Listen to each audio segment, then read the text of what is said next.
What's going on, everybody? Welcome to another Read Aloud by Coach T. Today I'll be reading That Makes Me Angry from Sesame Street by Anthony Best and illustrated by Tom Cook.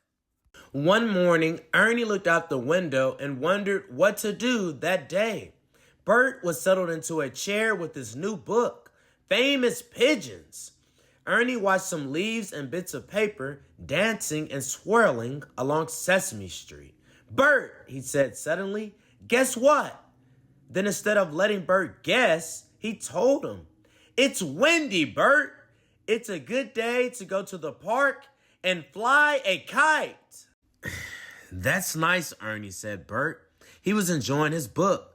But Ernie leaned over the top of Famous Pigeons and said, "I'll go buy a kite, Bert, and you fix a picnic lunch for us. Okay, Bert?"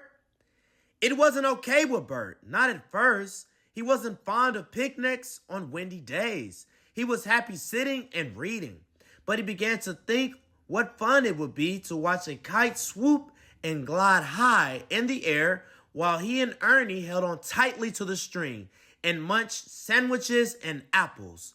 "Well," he said at last, "okay, Ernie." "Swell, Bert," said Ernie. "Meet me at the big statue in the park with our lunch."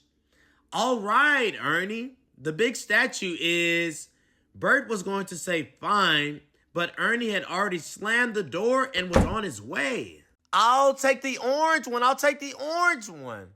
Ernie chose an orange kite at the toy store and ran with it to the park. "I've got my kite and I'm ready to go fly." He sat under the big statue of a boy and a girl on a horse and began to put the kite together. "Bert will love this kite," he said to himself.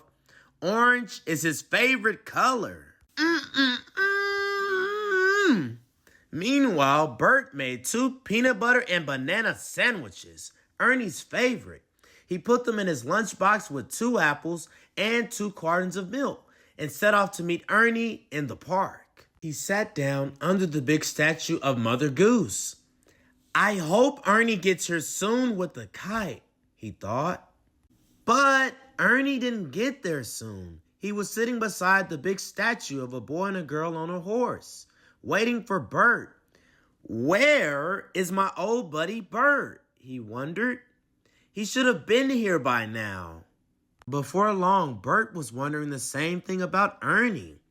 "Where can that Ernie be?" he thought. "He really should have been here by now." Ernie waited and waited. He was getting restless. "I wish Bert would hurry," he said. "We're wasting all the wind." It seemed to Bert that he had been waiting for hours. "This is ridiculous," he said. "I could have been sitting at home all this time, reading my new book." Suddenly, Ernie remembered that he had left Bert happily reading Famous Pigeons. "I'll bet I know what happened to Bert," he said. "He is reading his silly book and has forgotten all about our picnic and flying a kite with me. Oh, that makes me angry." By now, Bert had an idea about what had become of Ernie. "This is just like Ernie," he said. "He found something else to do and forgot all about buying a kite. He probably met Prairie Dawn and went off to play catch or jacks. That really makes me angry."